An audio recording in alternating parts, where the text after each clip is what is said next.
स्वागत है ancient Indian civilisation में, जहां प्राचीन रहस्य, देवताओं की कथाएं और ब्रह्मांड के रहस्य जीवित हो उठते हैं। Hello and welcome. आज हम जिस एक्सप्लेनर में चलने वाले हैं वो किसी हाई ऑक्टेन एनिमेटेड सागा से बिल्कुल कम नहीं है। मतलब आज हम बात करने वाले हैं एक ऐसे हीरो की जो अनबिलीवेबली पावरफुल है, पर साथ ही उतना ही प्लेफुल और नटखट भी। हम डाइव करने वाले हैं the divine लीलाज, Krishna's childhood miracles की दुनिया में। ये सफर एक्शन, सस्पेंस और कमाल की मिरेकल से भरा होगा। तो चलिए शुरू करते हैं। आज के इस एक्सप्लेनर का रोड मैप बहुत ही सिंपल पर सुपर एक्साइटिंग है। हम शुरू करेंगे द मिस्चीवियस 8th अवतार से, फिर देखेंगे पुटाना और कालिया जैसे मैसिव बॉस एनकाउंटर्स, उसके बाद लिफ्टिंग गोवर्धन हिल का एपिक सीन देखेंगे और एंड करेंगे द डिवाइन बटर थीफ की प्यारी सी और मिस्टीरियस कहानी के साथ। ऑलराइट, तो चलिए अपने पहले आर की तरफ बढ़ते हैं। द मिस्चीवियस 8th अवतार, यानी वो लड़का जो असल में भगवान था। अब देखिए, जब हम विष्णु जी के अवतारों की बात करते हैं ना, तो दोनों में जमीन आसमान का फर्क दिखता है। एक तरफ है राम, जो एकदम डिसिप्लिन्ड, रूल फॉलोइंग प्रिंस है, और दूसरी तरफ कृष्णा, जो बिल्कुल अनप्रिडिक्टेबल, चंचल और फुल ऑफ एनर्जी हैं। वो रूल्स को बहुत अलग ढंग से देखते हैं, वो बस अपनी धुन में रहते हैं, और यही चीज उन्हें इतना रिलेटेबल और कूल बनाती है। और उनके इसी प्लेफुल नेचर को डिफाइन करने के लिए एक बहुत ही खूबसूरत शब्द है लीला, जिसका मतलब है डिवाइन प्ले। मतलब इस हीरो के लिए बड़े बड़े मॉन्स्टर्स को हराना या पहाड़ उठाना कोई लाइफ एंड डेथ स्ट्रगल बिल्कुल नहीं है। उनके लिए ये बस एक खेल है, एक डिवाइन प्ले है। इसीलिए ये कहानियां सदियों से लोगों की इतनी फेवरेट रही हैं। तो इस हीरो का ओरिजिन स्टोरी कैसा था? ट्रस्ट मी, ये किसी इंटेंस सस्पेंस थ्रिलर से कम नहीं है। इनका जन्म मथुरा की एक डार्क प्रिजन में हुआ था। उनके ईविल अंकल कंसा को एक प्रोफेसी मिली थी कि ये बच्चा उसकी मौत का कारण बनेगा। तो उस विलेन ने सभी न्यूबॉर्न्स को मारना शुरू कर दिया, पर यह छोटा सा बच्चा बच निकला। आधी रात को उफनती यमुना नदी पार करके उन्हें वृंदावन नाम के एक शांत गांव लाया गया, जहां नंदा और यशोदा ने उन्हें बड़ा किया। एक विलेन से बच के शांति की तलाश, perfect hero origin story, right? पर गांव की शांति ज्यादा दिन नहीं टिकी। अब आता है हमारा दूसरा आर्क, पुतना द पॉइजनस डीमनिस। एकदम सडन और डेडली एम्बुश, जिसे हम इनका फर्स्ट बॉस इनकाउंटर कह सकते हैं। ये कोई नॉर्मल अटैक नहीं था, एकदम स्नीकी और डिसेप्टिव ट्रैप था। पुतना ने गांव में घुसने के लिए एक बहुत ही खूबसूरत औरत का भेष बनाया। उसका हथियार क्या था? जहर से भरा हुआ उसका अपना ब्रेस्ट मिल्क। उसने उस छोटे से इनोसेंट बच्चे को दूध पिलाने की कोशिश की। सोचिए, एक बच्चे को मारने का कितना खतरनाक और अनडिटेक्टेबल तरीका था ये। पर यहां जो ट्विस्ट आता है ना, वो लिटरल गूज़बम्प्स देता है। उस छोटे से इन्फेंट ने ना सिर्फ वो जहरीला दूध पी लिया, बल्कि उस डीमनेस की पूरी लाइफ फोर्स ही खींच ली। पुताना दर्द से चिल्लाते हुए जमीन पर गिर पड़ी, और उसका वो फेक रूप टूट गया। सबके सामने एक टेरिफाइंग मैसिव मॉन्स्टर आ गया। Just imagine the visuals. एक नन्हा सा बच्चा एक जायंट मॉन्स्टर को इस तरह से डिस्ट्रॉय कर रहा है। अब आती है कहानी की सबसे डीप और हार्ट टचिंग बात। पुतना आई तो थी उन्हें मारने, जहर पिलाने, पर डिफीट होने के बाद कृष्णा ने उसे डिवाइन लिबरेशन दे दिया। पर क्यों? क्योंकि भले ही इंटेंशन बुरा था, उसने एक्ट एक माँ वाला किया, अपना दूध पिलाया। ये लेसन देता है कि अगर बुरे से बुरे एक्ट में भी थोड़ा सा प्यार छुपा होना, तो वो कभी अनरिवॉर्डेड नहीं जाता। कमाल का पर्सपेक्टिव है ना? Moving on to arc number 3, Kaliya the giant serpent. ये सिर्फ एक बैटल नहीं, एक हाई स्टेक्स मिशन था, जहां यमुना नदी को एक मॉन्स्टर से बचाना था। सीन कुछ ऐसा था, वृंदावन की लाइफलाइन यमुना नदी का पानी पूरी तरह टॉक्सिक और जहरीला हो चुका था, और इसका रीजन था कालिया, एक आम सांप नहीं बल्कि 1000 फन वाला एक जायंट सर्पेंट। उसने पानी को इतना जहरीला कर दिया था कि आसपास के पक्षी भी मरने लगे थे। The scale of this beast was absolutely overwhelming. और इस बीस्ट को हराने का sequence mind blowing. Step 1, Krishna नदी के किनारे एक पेड़ पर चढ़ते हैं। स्टेप 2, सीधे उस जहरीले उबलते पानी में जंप। स्टेप 3, जब वो 1000 फन वाला मॉन्स्टर अटैक करता है, तो डरने के बजाय वो एजाइल तरीके से उसके सर पर चढ़कर जंप करके डांस करने लगते हैं। उनका ये डांस इतना पावरफुल था कि सांप ने माफी मांग ली। आखिर में कालिया को बैनिश कर दिया गया और यमुना का पानी हमेशा के लिए शुद्ध हो गया। चलिए अब बढ़ते हैं सेक्शन 4 की तरफ। लिफ्टिंग गोवर्धन हिल। ये आर्क द अल्टीमेट शील्ड के बारे में है। यहाँ मुकाबला सीधा हेवन के किंग से है। हुआ ये कि गांव वाले हमेशा स्वर्ग के देवता इंद्र की पूजा करते थे और उन्हें सैक्रिफाइस देते थे, पर कृष्णा ने उन्हें कन्विंस किया कि पूजा दूर बैठे देवता की नहीं बल्कि नेचर की होनी चाहिए, जो सच में हमें फीड करता है, जैसे गोवर्धन पहाड़। जब लोगों ने इंद्र की पूजा बंद कर दी तो इंद्रा ईगो हर्ट होने की वजह से फ्यूरियस हो गए। उन्होंने बदला लेने के लिए मैसिव डिस्ट्रक्टिव फ्लड्स भेज दिए, पूरा गांव डुबाने के लिए। अब पूरे गांव को बचाया कैसे जाए? यहां कृष्णा अपनी पावर का एक ऐसा अनबिलीवेबल लेवल दिखाते हैं कि सब दंग रह जाते हैं। उन्होंने पूरा का पूरा गोवर्धन पहाड़ जमीन से उखाड़ लिया, और वो भी सिर्फ अपनी एक छोटी उंगली पर। लिटरली एक सिंगल फिंगर पर एक जायंट फ्लोटिंग माउंटेन। नो वे, राइट? और ये फीट कोई 1-2 घंटे के लिए नहीं था, पूरे 7 दिनों तक, 7 स्ट्रेट डेज। पूरा गांव, उनकी गाय, सब उस हवा में तैरते हुए पहाड़ के नीचे छुपकर सेफली खड़े रहे। बाहर भयंकर फ्लड और तूफान था, पर उस अल्टीमेट शील्ड के नीचे सब सेफ थे। आखिरकार इंद्र को हार माननी पड़ी। इस महायुद्ध के पीछे एक बहुत तगड़ा थीमैटिक मैसेज था। दूर बैठे देवताओं को खुश करने से बेहतर है अपने कम्युनिटी को और अपने नेचर को प्रोटेक्ट करो।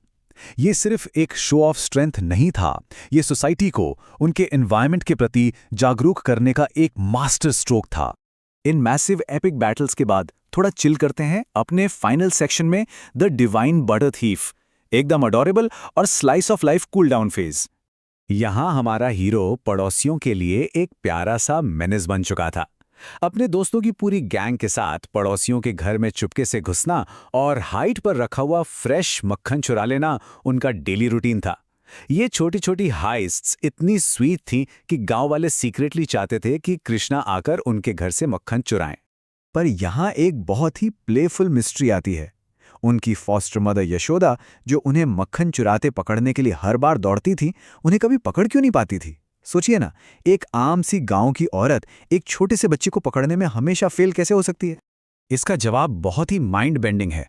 ऐसा नहीं था कि बच्चा फिजिकली बहुत फास्ट था। असल में गॉड को चेस करना और पकड़ना फिजिकली इम्पॉसिबल है। आप डिवाइन को अपनी फोर्स से कंट्रोल नहीं कर सकते। एक डेली लाइफ कॉमेडी मोमेंट के अंदर सोर्स मटेरियल ने कितना बड़ा स्पिरिचुअल सच छुपा रखा है। यही इस पूरी स्टोरी का जीनियस है। ये डिवाइन लीलास प्रूव करती हैं कि अल्टीमेट प्रोटैगनिस्ट एक छोटा बच्चा नहीं, बल्कि एक प्लेफुल फॉर्म में छुपी हुई ऑमनीपोटेंस यानी असीमित शक्ति है।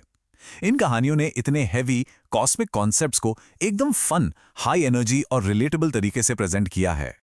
तो इन मिरेकल्स और शरारतों के बाद बड़ा सवाल ये आता है, जब ये डिवाइन लीला उनके अडल्टहुड में जाती है तो कहानी कहाँ मुड़ती है? एक बटर थीफ से आगे बढ़कर वो एक डिवाइन लवर और एक कॉस्मिक गाइड का रूप कैसे लेते हैं? वेल, उस नेक्स्ट एपिक एवोल्यूशन को हम किसी और एक्सप्लेनर में डिटेल में एक्सप्लोर करेंगे, जिसे आप बिल्कुल मिस नहीं करना चाहेंगे। आज इस डिवाइन सफर में हमारे साथ जुड़ने के लिए बहुत बहुत शुक्रिया। तो चलिए सीधे मुद्दे पर आते हैं। आज के इस एक्सप्लेनर में हम एक ऐसी कहानी की गहराई में उतरने वाले हैं जो जितनी खूबसूरत है उतनी ही रहस्यमयी भी। आपको पता ही होगा कि कैसे कृष्ण की लीलाएं बचपन की शरारतों से आगे बढ़कर प्रेम और रहस्य की दुनिया में पहुंच गईं, और यहीं से शुरुआत होती है उनकी सबसे मशहूर लीला की, जिसे हम रास लीला कहते हैं। आज हम इस ईश्वरीय नृत्य के हर एक धागे को खोलेंगे, और वो भी एक बेहद शानदार एनिमे स्टाइल विजुअल सफर के जरिए। तो तैयार हो जाइए इस जादुई दुनिया को एक बिल्कुल नए नजरिए से देखने के लिए। जरा इमेजिन कीजिए, एकदम शांत रात है। वृंदावन के घने जंगलों के ठीक ऊपर एक चमकता हुआ पूरा चांद खिला है। माहौल में एक अजीब सा जादू है, और तभी उस खामोशी को चीरती हुई कृष्ण की बांसुरी की आवाज गूंज उठती है। वो धुन हवा में ऐसे तैरती है जैसे कोई सम्मोहन हो। सच मानिए, ये कोई आम संगीत नहीं था। ये एक ऐसा बुलावा था जिसे अनसुना करना किसी के बस की बात थी ही नहीं। ये धुन सीधे जाकर आत्मा पर चोट कर रही थी। और जैसे ही ये धुन गोपियों यानी वहां की ग्वालिनों के कानों में पड़ी, सब कुछ बदल गया। उनका खिंचाव इतना जबरदस्त था कि उन्होंने अपना सब कुछ वहीं का वहीं छोड़ दिया। मतलब लिटरली सब कुछ, अपने पतियों को, घर के वो थका देने वाले रोजमर्रा के काम, यहाँ तक कि अपने सोते हुए बच्चों को भी। वे बस उस जंगल की तरफ भाग पड़ी। उनके अंदर उस पुकार को रोकने की कोई ताकत बची ही नहीं थी। ये वो पल था जहां पूरी सांसारिक दुनिया जैसे एक झटके में थम गई हो। यहाँ से शुरू होता है हमारा पहला भाग, ईश्वरीय प्रेम का नृत्य। अब देखिए, जंगल की तरफ भागती हुई ये गोपियां जब एक खुले मैदान में पहुंचती हैं तो एनर्जी एकदम अपने चरम पर होती है।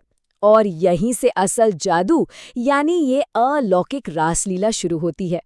कृष्ण नाचना शुरू करते हैं और फिर वो खुद को अनगिनत रूपों में बांट लेते हैं। ये चक्र नृत्य पूरी रात चलता है। और सबसे कमाल की बात पता है क्या है? वहां मौजूद हर एक गोपी को यही लग रहा था कि कृष्ण सिर्फ और सिर्फ उसी के साथ नाच रहे हैं। सोचिए कितना पर्सनल कनेक्शन रहा होगा वो। लेकिन याद रखिए, ये कोई टिपिकल रोमांस नहीं है। ये दरअसल उस गहरी तड़प का प्रतीक है जो एक आत्मा परमात्मा से मिलने के लिए महसूस करती है। अब इस पूरी तस्वीर में एक नाम सबसे ऊपर आता है, राधा। एक बेहद उज्ज्वल और अलौकिक शक्ति। लेकिन राधा असल में है कौन? इस बात को गहराई से समझना हमारे लिए बहुत जरूरी है। अगर हम गौड़ीय वैष्णववाद जैसी परंपराओं पर गौर करें तो एक बात बिल्कुल साफ हो जाती है कि राधा कोई आम इंसान या साधारण स्त्री नहीं है। वो सच में कृष्ण की ही अपनी ऊर्जा है। आप कह सकते हैं कि वो उनके आनंद का साक्षात रूप है। उनका जो प्रेम है ना, वो इतना इंटेंस है कि वो किसी भी तरह के स्वार्थ या अहंकार को जलाकर खाक कर देता है। यानी राधा कृष्ण से अलग है ही नहीं, बल्कि वो उन्हीं का एक विस्तार है। चलिए अब आते हैं दूसरे भाग पर, इस पूरे रूपक यानी मेटाफर को समझना। ये कहानी दिखने में जितनी खूबसूरत है ना, इसके दार्शनिक मायने उतनी ही गहरे हैं। अब एक बहुत बड़ा सवाल जो शायद हम सबके दिमाग में आता है वो ये कि कृष्ण उन गोपियों के साथ क्यों नाचते हैं जो पहले से शादीशुदा हैं। दुनियावी नजरिए से देखें तो ये एक बहुत बड़ा टैबू या वर्जना लगती है। तो आखिर इसके पीछे का असली मतलब है क्या? तो बात कुछ ऐसी है कि इसका जवाब एक बहुत ही शानदार मेटाफर में छिपा है। देखिए, गोपियां असल में हमारी व्यक्तिगत आत्माओं को दर्शाती हैं और उनके पति वो हमारी संसारिक मोह माया और बंधनों के प्रतीक हैं। और जब वो बांसुरी बजती है तो वो लिटरली ईश्वर की पुकार होती है।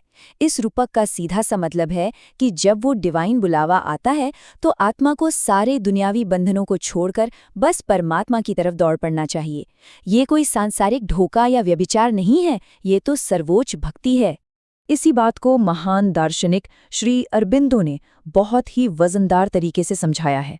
उनका कहना है कि रासलीला आत्मा और परमात्मा के बीच के संबंध का सबसे गहरा प्रतीक है।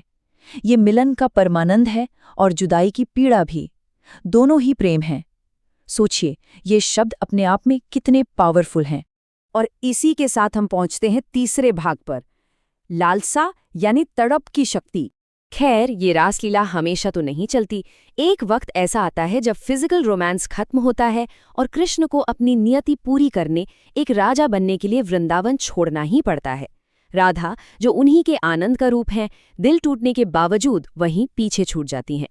और इस कहानी का सबसे दर्दनाक और इमोशनल हिस्सा ये है कि कृष्ण और राधा की कभी शादी नहीं होती। उनका ये अलग होना, ये जुदाई सच में आत्मा को झकझोर कर रख देती है।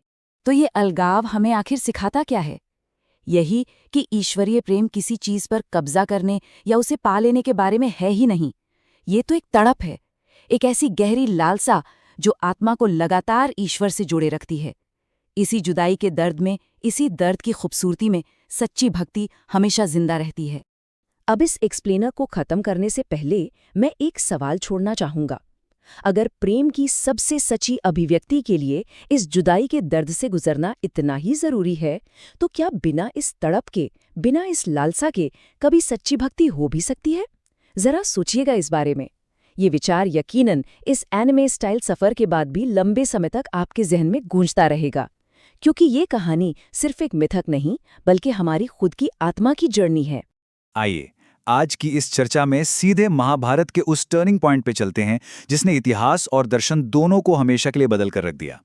हम बात कर रहे हैं उस असाधारण सफर की जहां कृष्ण वृंदावन के शांत जंगलों को पीछे छोड़कर एक राजकुमार बनते हैं, फिर एक चतुर कूटनीतिज्ञ और अंत में एक सारथी की भूमिका चुनते हैं।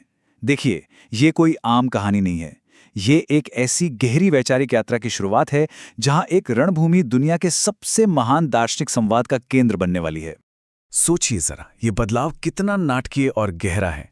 कुरुक्षेत्र के उस धूल भरे मैदान में जो कृष्ण कभी अपनी चंचलता के लिए जाने जाते थे, वो अब एक बेहद गंभीर और महान दार्शनिक में बदल चुके हैं। राजकुमार से सारथी तक का ये सफर केवल एक रोल या पद का बदलना नहीं है। दरअसल ये एक ऐसा मंच तैयार कर रहा है जहां इंसानी जीवन के सबसे उलझे हुए, सबसे मुश्किल सवालों के जवाब मिलने वाले हैं। रथ की बागडोर थामने वाला ये सारथी अब सीधे मानव चेतना की बागडोर थामने वाला है। अब जरा युद्ध शुरू होने से ठीक पहले के उस तनाव की कल्पना कीजिए। हवा में एक भारी सन्नाटा है, एक अजीब सी बेचैनी। एक तरफ पांडव खड़े हैं जो धर्म और अच्छाई का चेहरा है, और ठीक उनके सामने हैं कौरव जो अन्याय और बुराई का प्रतीक बन चुके हैं। लेकिन इस पूरी तस्वीर में सबसे ज्यादा विचलित करने वाली बात क्या है? वो ये कि ये दोनों सेनाएं कोई अजनबी नहीं है। ये चचेरे भाइयों की दो विशाल सेनाएं हैं जो खून की प्यासी होकर आमने सामने खड़ी हैं। दशकों की जो कड़वाहट थी ना, वो अब सीधे हथियारों की जुबान में बात करने को तैयार है। और ठीक इसी महायुद्ध के मुहाने पर जब शंखनाद बस होने ही वाला है, अर्जुन, जिन्हें निर्विवाद रूप से पांडवों का सबसे महान, सबसे अजय योद्धा माना जाता है, अचानक अपने सारथी कृष्ण से एक बड़ा ही अप्रत्याशित आग्रह करते हैं। वो कहते हैं, मेरे रथ को युद्ध भूमि के बिल्कुल बीचों बीच दोनों सेनाओं के मध्य ले चलिए। वो इस विनाश और अराजकता के बिल्कुल सेंटर में जाकर देखना चाहते हैं कि आखिर उन्हें तीर चलाने किन पर हैं, उनका मुकाबला असल में है किससे। लेकिन जब रथ बीच मैदान में रुकता है और अर्जुन सामने देखते हैं, तो उन्हें क्या दिखाई देता है? कोई क्रूर, अनाम या चेहरे से अनजान दुश्मन? बिल्कुल नहीं। सामने खड़े हैं उनके सम्मानित पितामह भीष्म, जिनकी गोद में वो खेले हैं, उनके आदरणीय गुरु द्रोणाचार्य, जिन्होंने उन्हें धनुष पकड़ना सिखाया, और उनके अपने ही सगे संबंधी, उनके चचेरे भाई। सच कहूं तो ये अर्जुन के लिए एक ऐसा मनोवैज्ञानिक संकट है जो उन्हें अंदर तक लकवा मार जाता है। एक योद्धा जो पूरे कॉन्फिडेंस के साथ लड़ने आया था, अपनों को मौत के मुहाने पर देखकर भीतर से पूरी तरह बिखर जाता है। और यहीं से अर्जुन एक गहरे नैतिक पतन, एक भयंकर दुविधा का शिकार होते हैं। एक ऐसा अवसाद उन्हें घेर लेता है जो उनके शरीर को सुन्न कर देता है। उनके शब्द सुनिए, मैं अपने ही परिवार को नहीं मार सकता। उनके खून से खरीदे गए राज्य पर शासन करने से बेहतर मैं मरना पसंद करूंगा। इन शब्दों के भारीपन को महसूस कीजिए। इस एक वाक्य में एक योद्धा का अपने परम कर्तव्य से पूरी तरह मुकर जाना साफ दिखाई देता है। वो अपना प्रसिद्ध गांडीव धनुष नीचे रख देते हैं और साफ कह देते हैं, मैं युद्ध नहीं करूंगा। अब आप सोचिए, महायुद्ध के बिल्कुल बीचों बीच मुख्य योद्धा अगर अपने हथियार डाल दे, तो किसी भी आम इंसान का क्या रिएक्शन होगा? घबराहट, गुस्सा, ऐसा लगेगा जैसे सब कुछ खत्म हो गया। लेकिन कृष्ण ऐसा कुछ नहीं करते। यहां से ये कथा एक बहुत ही शानदार ड्रामेटिक टर्न लेती है। कृष्ण बस एक समझदारी भरी शांत सी मुस्कान देते हैं। ना वो घबराते हैं, ना चीखते हैं, ना कोई पैनिक। वो बस मुस्कुराते हैं और फिर बड़े ही धैर्य के साथ बोलना शुरू करते हैं। और यहीं से शुरुआत होती है उस ऐतिहासिक, उस दिव्य संवाद की, जो सिर्फ उस रणभूमि तक सीमित नहीं रहा, बल्कि युगों युगों तक गूंजता रहा। देखिए, ये कोई 2-4 मिनट की मोटिवेशनल स्पीच नहीं थी। अर्जुन की हताशा और कृष्ण के जवाबों का ये गहन संवाद कई घंटों तक चलता है। और इसी से जन्म होता है भगवद गीता के उन 700 कालजयी श्लोकों का। यहां कृष्ण केवल एक दोस्त की तरह पीठ नहीं थपथपा रहे, वो सीधे ब्रह्मांड के सबसे गहरे दार्शनिक सत्य खोलकर रख देते हैं। सबसे पहले वो अर्जुन के मृत्यु के डर को तोड़ते हैं। वो समझाते हैं कि शरीर तो बस एक कपड़े की तरह है जिसे आत्मा बदलती है। असली आत्मा अमर है, उसे ना तो हथियारों से काटा जा सकता है, ना आग से जलाया जा सकता है। इसलिए अर्जुन जिस मौत का शोक मना रहे हैं, वो सिर्फ एक भ्रम है। फिर वो लाते हैं एक बेहद क्रांतिकारी विचार, कर्मयोग। वो कहते हैं, कर्म करना तुम्हारा अधिकार है, लेकिन उसके फलों पर तुम्हारा कोई कंट्रोल नहीं है। बिना किसी स्वार्थ के, बिना रिजल्ट की चिंता किए अपना काम करना ही सच्ची आजादी है। और अंत में बात आती है धर्म की, यानी एक व्यक्ति के परम कर्तव्य की। अर्जुन का धर्म एक योद्धा का है और समाज में न्याय के लिए उसे लड़ना ही होगा। भावनाओं में बहकर कर्तव्य से भागना कोई धर्म नहीं है। ये बातें इतनी गहरी हैं कि ये इंसान की चेतना को पूरी तरह से झकझोर कर रख देती हैं। इस असीम संवाद का असर क्या हुआ? ऐतिहासिक। पहले कृष्ण जीवन, आत्मा और कर्तव्य का ये गूढ़ अर्थ समझाते हैं। इससे अर्जुन के मन पर छारी अज्ञानता और मोह की धुंध धीरे धीरे छटने लगती है। इस आत्मज्ञान से अर्जुन अपना खोया हुआ संकल्प वापस पा लेते हैं। उनके भीतर की सोई हुई ऊर्जा फिर से जागती है और वो पूरे निश्चय के साथ अपना गांडीव धनुष वापस उठा लेते हैं। और आखिरकार वो महाकाव्य युद्ध, जो कुछ घंटों के लिए थम सा गया था, अपनी पूरी भयानकता और वेग के साथ शुरू हो जाता है। लेकिन अब यहाँ एक बड़ा दिलचस्प सवाल खड़ा होता है, जो इस पूरी चर्चा को देखने का नजरिया ही पलट देता है। क्या गीता सिर्फ प्राचीन भारत के किसी पुराने युद्ध की कोई हिस्ट्री बुक है? क्या ये सिर्फ कुरुक्षेत्र की उस जमीन और उस खास वक्त तक ही सीमित है? बिल्कुल नहीं। ये सवाल हमें उस भौतिक युद्धभूमि की सीमाओं से बहुत दूर ले जाकर एक कहीं अधिक गहरे, मनोवैज्ञानिक और यूनिवर्सल दर्शन से जोड़ देता है। इसका जवाब बहुत ही स्पष्ट और बहुत गहरा है। ये कहानी सिर्फ अतीत का कोई चैप्टर नहीं है जिसे हमने पढ़ा और बंद कर दिया। असल में ये हर मानव आत्मा और परमात्मा के बीच चल रही एक निरंतर, एक नॉन स्टॉप बातचीत है। सच कहूं तो असली युद्धभूमि मिट्टी या धूल से बनी कोई जगह नहीं है। हमारा अपना मानव जीवन ही वो असली कुरुक्षेत्र है। ये एक ऐसा मैदान है जहां हर दिन हर एक इंसान को अपने ही मन के भीतर मोह, डर, गुस्सा और अपने कर्तव्य के बीच एक भयंकर जंग लड़नी पड़ती है। अगर हम इस पूरे महाकाव्य को डिकोड करें ना, तो सब कुछ शीशे की तरह साफ हो जाता है। इसमें मौजूद हर किरदार का एक बहुत बड़ा मतलब है। यहाँ अर्जुन कोई पुराने जमाने के योद्धा भर नहीं है, बल्कि वो हम सब हैं। हर वो मानव आत्मा जो किसी दुविधा में फंसी है। कुरुक्षेत्र की वो युद्ध भूमि, ये जटिल जीवन है। वो भयंकर युद्ध और कुछ नहीं बल्कि हमारा अपना कर्तव्य या धर्म है, जिसे हमें हर हाल में निभाना है। और कृष्ण, वो बाहर बैठे कोई सारथी नहीं है। वो हम सब के भीतर मौजूद उस दिव्य अंतरात्मा की आवाज है, जो घने अंधेरे में भी हमें हमेशा सही रास्ता दिखाती है। तो जब भी कोई मानव आत्मा अर्जुन की तरह गहरी निराशा और दुविधा के अंधेरे में डूब जाती है, तब वो अंदर की आवाज आखिर क्या कहती है? उसका सबसे सशक्त, सबसे अंतिम निर्देश बस यही होता है, उठो, जो सही है वो करो, मैं तुम्हारे साथ हूं। ये एक ऐसा शाश्वत और पावरफुल मैसेज है जो किसी भी इंसान को उसकी सबसे बड़ी उलझनों से खींचकर बाहर ला सकता है। यह हमें जीवन का हर युद्ध पूरी निष्ठा और निडरता के साथ लड़ने की एक असीम ऊर्जा देता है। जीवन और कर्तव्य के शक्तिशाली रूपक का हमें यहाँ एक बहुत ही अद्भुत दर्शन मिलता है। लेकिन सुनिए, ये रहस्यमयी और दिव्य संवाद अभी यहाँ खत्म नहीं होता। ज्ञान के इस यात्रा में आगे एक ऐसा मोड़ आता है जो आपके रोंगटे खड़े कर देगा।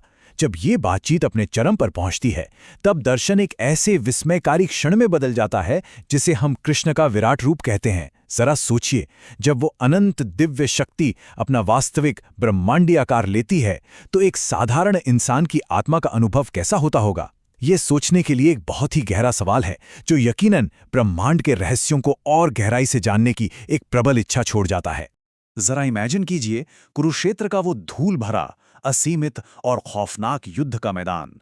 दोनों तरफ लाखों की संख्या में सेनाएं खड़ी हैं, हथियार बिल्कुल तन चुके हैं और शंखों की गगनभेदी आवाज किसी भी पल महाविनाश का अलार्म बजाने वाली है। हवा में एक अजीब सा भारीपन है और इन सब के बीच रथ पर खड़ा है एक महान योद्धा, अर्जुन, जो एक बहुत ही गहरे मेंटल और मॉरल क्राइसिस से गुजर रहा है। आज की हमारी ये चर्चा ना कोई आम दार्शनिक या फिलॉसफिकल बोरिंग क्लास नहीं है। आज हम भगवद गीता के बिल्कुल सेंटर में डाइव इन कर रहे हैं, उस पीक मोमेंट पर जहां हमारी दुनिया के सारे नियम पलक झपकते ही चकनाचूर हो जाते हैं। आज हम इस कमाल के सोर्स मटेरियल के जरिए एक ऐसे इवेंट का एनालिसिस करेंगे जो किसी भी हॉलीवुड या एनिमे एपिक से कहीं ज्यादा विशाल है। कृष्ण का ब्रह्मांडीय रूप, यानी उनका विश्व रूप। तैयार हो जाइए, क्योंकि ये सफर हमारी कल्पना की सारी हदों को पार करने वाला है। हम इस पूरी यात्रा की शुरुआत एक ऐसे सवाल से करते हैं जिसने सदियों से इंसानों की रातों की नींद उड़ा रखी है। ईश्वर, या वो जो सुप्रीम पावर है, वो असल में दिखती कैसी है? क्या वो हमारी तरह ही किसी इंसान के रूप में है, या फिर वो कुछ ऐसा है जिसे समझने का सॉफ्टवेयर हमारे इस छोटे से दिमाग में इंस्टॉल ही नहीं है? युद्ध के मैदान के ठीक बीचों बीच अर्जुन भी इसी एग्जिस्टेंशियल क्राइसिस से जूझ रहा है। उसे अब सिर्फ मीठी मीठी बातें या सांत्वना नहीं चाहिए, उसे सॉलिड प्रूफ चाहिए। वो उस अल्टीमेट पावर को अपनी आंखों से देखना चाहता है जो इस पूरे ब्रह्मांड को चला रही है। और यहीं से उठता है वो बोल्ड सवाल जो इस पूरे रहस्य से पर्दा उठाने वाला है। भाग 1, सत्य की मांग। अब कहानी में वो ट्विस्ट आता है जहां अर्जुन एक ऐसा कदम उठाता है जो सच में अकल्पनीय है। वो सीधे तौर पर डिमांड करता है कि उसे वो परम सत्य, वो असली रूप बिना किसी फिल्टर के दिखाया जाए। लेकिन यहाँ एक बहुत बड़ा प्रैक्टिकल प्रॉब्लम है। हमारी ये नॉर्मल आंखें जो सिर्फ लाइट की कुछ किरणों को प्रोसेस कर सकती हैं, वो उस अनलिमिटेड एनर्जी को कैसे बर्दाश्त कर सकती हैं? सच कहें तो वो तुरंत भस्म हो जाएंगी। उस अकल्पनीय नज़ारे को देखने के लिए एक स्पेशल अपग्रेड चाहिए होता है, और यहीं पर ज्ञान योग का असली मतलब समझ आता है। ज्ञान योग कोई किताबी रट्टा मारना नहीं है। ये वो कॉस्मिक इंसाइट है, वो विजन है जो अज्ञानता के सारे पर्दे फाड़ देता है। कृष्ण ये बात जानते हैं, इसलिए वो अर्जुन को एक दिव्य दृष्टि या डिवाइन आई देते हैं। एक ऐसा विजन जिसके बिना उस सुप्रीम ट्रूथ यानी विश्व रूप को देखना तो दूर, इमेजिन करना भी इम्पॉसिबल है। तो चलिए अब सीधे इसमें गोता लगाते हैं। भाग 2, ब्रह्मांडीय रूप का प्रकटीकरण। यही वो मोमेंट है जिसका हम इंतजार कर रहे थे। वो पल जहां एक शांत बातचीत अचानक से एक रोंगटे खड़े कर देने वाले ब्रह्मांडीय विस्फोट में बदल जाती है। अब जो बात इस स्लाइड में सबसे ज्यादा दिलचस्प है वो ये है कि ये हमारी उम्मीदों को कितनी बेरहमी से तोड़ती है। जब हम कृष्ण के बारे में सोचते हैं तो क्या इमेज आती है? एक बेहद शांत, मुस्कुराता हुआ, नीली त्वचा वाला देव जो बड़े सुकून से बांसुरी बजा रहा है ना? एकदम रिलैक्सिंग। लेकिन अर्जुन के सामने जो रियलिटी प्रकट होती है, बाप रे, वो पूरी तरह से सुन्न कर देने वाली है। कोई शांत चित्र नहीं, बल्कि एक असीमित, दिमाग को हिला देने वाली महासत्ता, जिसके अनगिनत मुंह और आंखें हैं जो हर डायरेक्शन में देख रही हैं। एक ऐसा नज़ारा जहां इंसानियत के सारे पैमाने खत्म हो जाते हैं और बचती है तो बस एक अनंत, विस्मयकारी ऊर्जा। उस दिव्य दृष्टि से जो दिखता है ना, उसकी विशालता को शब्दों में बांधना लगभग नामुमकिन है। ये सिर्फ साइज में बड़ा नहीं है, ये इन्फिनिटी का लाइव डेमो है। अर्जुन क्या देखता है? अनगिनत मुख, अनगिनत आंखें, सारे देवी देवता, पूरी की पूरी आकाश गंगाएं, ब्रह्मांड के सारे जीव और ग्रह, सब कुछ उस एक पेट के अंदर मौजूद है। और सबसे डरावना हिस्सा, वो जन्म और मृत्यु के अंतहीन चक्र को एक साथ फास्ट फॉरवर्ड मोड में होते हुए देखता है।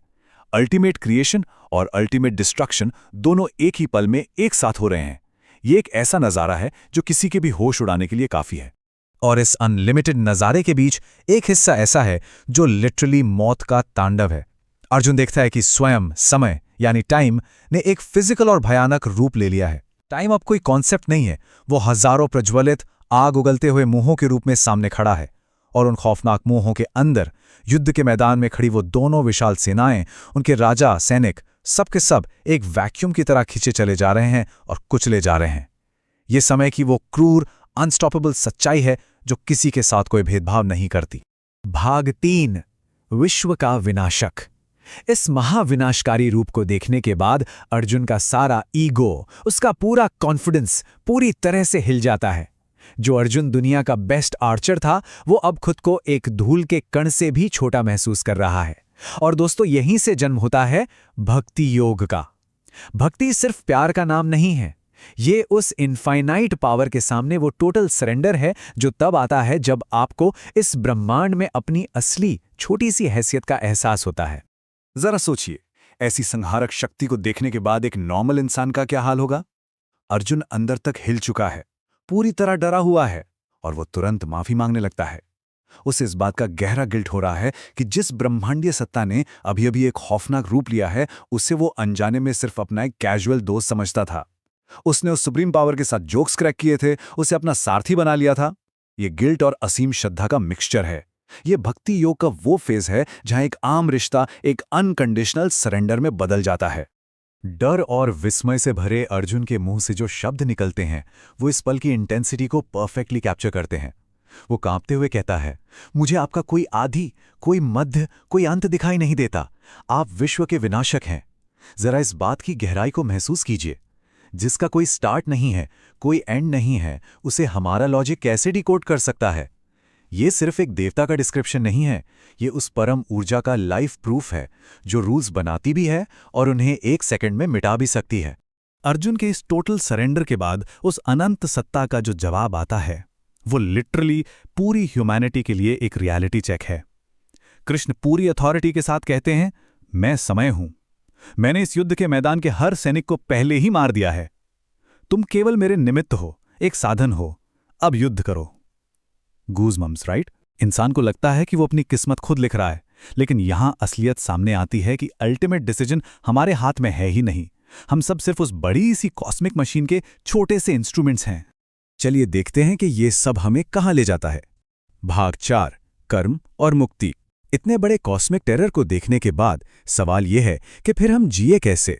अगर सब कुछ फिक्स्ड है तो कुछ भी करने का पॉइंट क्या है? तो सबसे क्रूशियल पॉइंट ये है कि यहीं से भगवद गीता का सबसे प्रैक्टिकल दर्शन निकल कर आता है, कर्मयोग। ये पूरा कॉन्सेप्ट अपने आप में एक बहुत बड़ा पैराडॉक्स है। एक तरफ ये सोचना बहुत डरावना है कि हमारे एक्शंस का फाइनल रिजल्ट पर कोई कंट्रोल नहीं है, क्योंकि जो होना है वो तो तय है। लेकिन अगर आप इसे दूसरे एंगल से देखें तो ये विचार सबसे ज्यादा मुक्तिदायक या लिबरेटिंग भी है। कैसे? क्योंकि ये हमारे कंधों से उस रिजल्ट का वो भारी भरकम बोझ हमेशा के लिए हटा देता है जो हमें स्ट्रेस और एंग्जाइटी देता है। सिंपल सी बात है, आप रिजल्ट को कंट्रोल नहीं करते, आप सिर्फ अपनी मेहनत और कोशिश को कंट्रोल करते हैं। इस कॉम्प्लेक्स फिलॉसफी को अपनी डेली लाइफ में यूज करने के लिए हम इसे 3 सिंपल स्टेप्स में बांट सकते हैं। स्टेप 1, ये एक्सेप्ट कर लेना कि फाइनल आउटकम वो सुप्रीम पावर डिसाइड करती है। स्टेप 2, ये मान लेना कि हमारे इंडिविजुअल एक्शन से फाइनल डेस्टिनी चेंज नहीं होती। और स्टेप 3, जो सबसे जरूरी है, हाथ पे हाथ धरकर बैठना नहीं है, बल्कि पूरी ईमानदारी और 100% इंटेग्रिटी के साथ अपना काम करना है। आपका काम जीत की गारंटी देना नहीं है, आपका काम सिर्फ ये इंश्योर करना है कि आपने अपना टास्क पूरे एथिक्स और निष्ठा के साथ किया है। That's it. और ये बात हमें बहुत ही खूबसूरती से समझाती है कि जब इंसान ये समझ लेता है कि उसका अधिकार सिर्फ कर्म पर है, फल पर नहीं, तो वो एक नेक्स्ट लेवल मेंटल स्टेट में पहुंच जाता है। गीता में इसे स्थित प्रज्ञ कहा गया है, यानी एक ऐसा माइंड जो रॉक सॉलिड और पूरी तरह स्टेबल हो। जब आपने अपना काम ईमानदारी से कर दिया तो बाकी सब भूल जाइए। फिर चाहे सक्सेस मिले या फेलियर, आप उस कमल के फूल की तरह हो जाते हैं जो पानी में रहता तो है, लेकिन पानी की लहरें उसे गीला नहीं कर सकती। फ्यूचर का डर या सक्सेस का घमंड एक स्थित प्रज्ञ इंसान को हिला नहीं सकता। और इस तरह ज्ञान, भक्ति और कर्मयोग के जबरदस्त रोलर कोस्टर राइड के बाद हम एक बहुत ही प्रोवोकेटिव सवाल पर आकर खड़े होते हैं। अगर हमें ये पता चल जाए कि फाइनल आउटकम पहले से ही तय है, तो क्या हम फिर भी बिना किसी लालच या डर के पूरी ईमानदारी से सही काम करना चुनेंगे? क्या हम एक स्थितप्रज्ञ की तरह अपने कर्तव्यों को निभा सकते हैं? यही वो अल्टीमेट चैलेंज है जो ये महान टेक्स्ट हमारे सामने रखता है। आज के इस एनालिसिस को हम इसी सवाल पर रोकते हैं। इसके बारे में सोचिएगा जरूर। आज के इस एक्सप्लेनर में आपका स्वागत है। आज हम एक बहुत ही वाइब्रेंट और ग्लोबल फिनोमिनन के बारे में बात करने वाले हैं, आधुनिक कृष्ण भक्ति। जरा सोचिए, सदियों पुरानी एक श्रद्धा, एक भक्ति आज भी दुनिया भर के करोड़ों लोगों को कैसे अपनी तरफ खींच रही है। प्राचीन भारत की जड़ों से लेकर आज के बड़े बड़े ग्लोबल शहरों तक इसका सफर वाकई कमाल का रहा है। तो चलिए सीधे इसके अंदर गोता लगाते हैं और इस शानदार सफर को समझते हैं। अब इस बात पे जरा गौर कीजिए। भारत के प्राचीन और पवित्र शहरों से निकली एक पारंपरिक भक्ति अचानक से इंटरनेशनल पॉप चार्ट्स और आज के मॉडर्न योगा स्टूडियोज तक कैसे पहुंच गई? मतलब दुनिया के सबसे मशहूर रॉक स्टार्स में से एक का भारतीय मंत्र गाना कोई आम बात तो नहीं है, है ना? संगीत और अध्यात्म का ये जो क्रॉसओवर हुआ है, ये अपने आप में एक बेहद दिलचस्प कहानी है। इस एक्सप्लेनर में हम इस पूरे सफर को 5 अहम हिस्सों में समझेंगे। पहला, द हरे कृष्ण मूवमेंट। दूसरा, चांटिंग द सीक्रेट मंत्रा। तीसरा, जन्माष्टमी, द मिडनाइट सेलिब्रेशन। चौथा, वृंदावन, द स्पिरिचुअल होम। और पांचवा, pop culture and global reach. तो आइए सबसे पहले पॉइंट से शुरू करते हैं, द हरे कृष्ण मूवमेंट। इस पूरी ग्लोबल वेव को समझने के लिए हमें इतिहास के एक बहुत ही टर्निंग पॉइंट पर चलना होगा। साल 1966। यही वो साल था जब A.C. भक्तिवेदांत स्वामी प्रभुपाद ने आधिकारिक तौर पर पश्चिमी देशों में कृष्ण भक्ति की नींव रखी। वेस्टर्न दुनिया उस वक्त वैसे भी नए विचारों की तलाश में थी और ठीक उसी समय भारत के इस प्राचीन ज्ञान ने वहां एक बिल्कुल नई एंट्री मारी। उन्होंने इस्कॉन की स्थापना की, जिसे हम the international society for Krishna consciousness के नाम से जानते हैं। और देखते ही देखते ये मूवमेंट आग की तरह फैल गया। लंदन हो, न्यूयॉर्क हो, मुंबई, सिडनी या फिर बर्लिन, दुनिया के हर बड़े शहर में बेहद खूबसूरत मंदिर बनने लगे। ये सिर्फ एक आध्यात्मिक संस्था नहीं थी, बल्कि एक बहुत बड़ा ग्लोबल कल्चरल हब बन गया था। अगर आप कभी भी इस मूवमेंट से जुड़े किसी शख्स को देखें तो उनकी जीवन शैली एकदम अलग नजर आती है। पारंपरिक धोती या साड़ी पहनना, सिर मुंडवाकर शिखा रखना और पूरी तरह से स्ट्रिक्ट शाकाहारी डाइट फॉलो करना। ये सब सिर्फ दिखाने के लिए नहीं है, बल्कि ये बाहरी दुनिया को अपनी आध्यात्मिक विरासत और पूरे समर्पण का एक बहुत ही विजुअल और खूबसूरत मैसेज देने का तरीका है। चलिए अब बढ़ते हैं हमारे दूसरे विषय की तरफ, चैंटिंग द सेक्रेड मंत्रास। सच कहूं तो ये पवित्र मंत्र ही इस पूरे ग्लोबल मूवमेंट की असली धड़कन है। हरे कृष्ण कृष्ण कृष्ण हरे हरे, हरे राम राम राम हरे हरे। ये एक बहुत ही रिदमिक, बार बार दोहराई जाने वाली सीक्वेंस है, जो रोजमर्रा की प्रैक्टिस का एक अहम हिस्सा है। इसका सीधा मकसद है उस ईश्वरीय प्रेजेंस को महसूस करना। लेकिन अगर आप सोच रहे हैं कि इन शब्दों का मतलब क्या है, तो बता दूं कि ये बहुत गहरा है। कृष्ण शब्द सीधे भगवान का प्रतीक है और हरे उनकी ईश्वरीय ऊर्जा यानी राधा का आवाहन करता है। तो जब लोग इसे गाते हैं या इसका जाप करते हैं, तो वो सिर्फ कुछ शब्द नहीं बोल रहे होते हैं, बल्कि वो सीधे उस दिव्य ऊर्जा को पुकार रहे होते हैं। एक तरह से कह सकते हैं कि ये बहुत ही डीप स्पिरिचुअल कनेक्शन है। अब आते हैं हमारे तीसरे पॉइंट पर, जन्माष्टमी द मिडनाइट सेलिब्रेशन। रोज की प्रैक्टिस से हटकर अगर हम साल के सबसे बड़े जश्न की बात करें, तो वो अगस्त या सितंबर में आता है। दिन की शुरुआत एक बहुत ही सख्त उपवास से होती है। पूरा दिन एक गजब का उत्साह रहता है, लेकिन असली जादू होता है आधी रात को। ठीक 12 बजे, जिसे कृष्ण के जन्म का पवित्र समय माना जाता है, पूरा माहौल खुशी और मंत्रों से गूंज उठता है। और उसके बाद होती है एक शानदार दावत, जिसके साथ ये उपवास तोड़ा जाता है। और हाँ, महाराष्ट्र की दही हांडी का जिक्र किए बिना तो जन्माष्टमी की बात पूरी हो ही नहीं सकती। इसमें युवा लोग मिलकर ऊंचे ऊंचे इंसानी पिरामिड बनाते हैं, ताकि हवा में लटकी माखन की मटकी तक पहुंच सकें। जैसे ही मटकी फूटती है, भीड़ का उत्साह देखने लायक होता है। ये पूरी की पूरी परंपरा असल में कृष्ण के बचपन की माखन चुराने वाली कहानियों को एक बहुत ही मजेदार और एनर्जेटिक तरीके से रिक्रिएट करती है। हमारा चौथा पड़ाव है वो जगह जहां से ये सब शुरू हुआ, वृंदावन, द स्पिरिचुअल होम। आप दुनिया के किसी भी इस्कॉन मंदिर में चले जाएं, उन सब की जड़ें भारत के इसी एक खास भौगोलिक स्थान से जुड़ी हैं, वृंदावन, वो जगह जहां कृष्ण बड़े हुए। आज ये एक ऐसा तीर्थ स्थान है जो आपको पूरी तरह से मंत्रमुग्ध कर देता है। वहां की हवा में चंदन और अगरबत्ती की महक होती है और गलियों में गूंजते मंत्रों की आवाज। वहां का माहौल सचमुच किसी दूसरी ही दुनिया का एहसास कराता है। वहां जाने वाले लोगों के बीच एक बहुत ही खूबसूरत मान्यता है। उनका मानना है कि कृष्ण ने असल में कभी वो जगह छोड़ी ही नहीं, वो आज भी वहीं रहते हैं, बस हमें दिखाई नहीं देते और आधी रात को अपनी बांसुरी बजाते हैं। ये ख्याल ही अपने आप में कितना जादुई है ना, कि सदियों बाद भी वो प्राचीन गलियां उससे दिव्य ऊर्जा से भरी हुई हैं। और अब हमारा पांचवां और आखिरी सेक्शन, पॉप कल्चर और ग्लोबल रीच।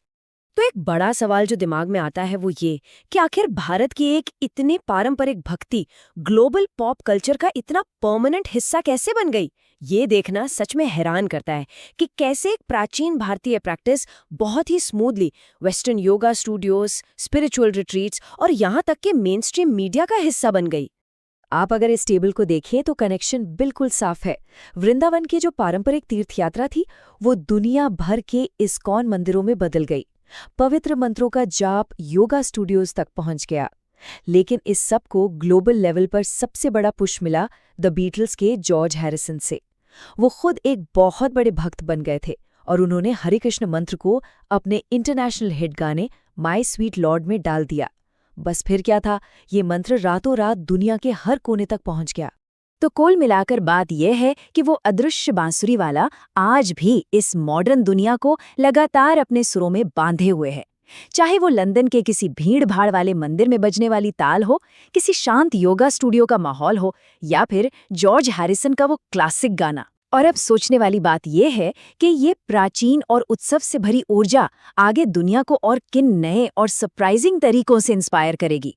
इस एक्सप्लेनर में हमारे साथ जुड़ने के लिए बहुत बहुत शुक्रिया। यदि आपको यह दिव्य यात्रा पसंद आई हो तो वीडियो को लाइक, शेयर और सब्सक्राइब करना न भूलें।